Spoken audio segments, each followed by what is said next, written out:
ছটা থেকে 6:30 নাগাদ একটি বাইক চোরকে এখানে বাইক নিয়ে এসে চাবি করতে আসে।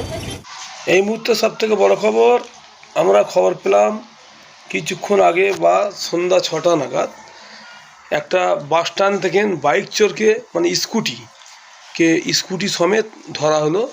সিভিকগুলোর নাম আমরা জানি না, যে তারই সাথে সাথে তারকেশ্বর থানা ওনাদেরকে গাড়ি সহ নিয়ে গেছেন।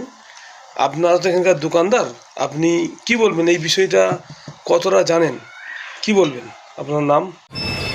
6টা থেকে 6:30 নাগাদ একটি বাইক চোরকে এখানে বাইক নিয়ে এসে চাবি করতে আসে।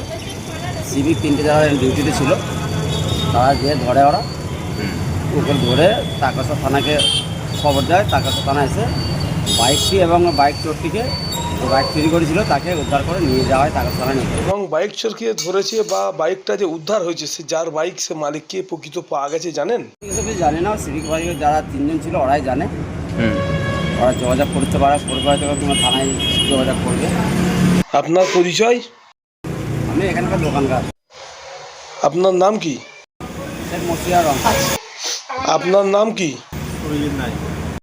যে টাইমে ধরেছে সেই সময় আপনি ছিলেন?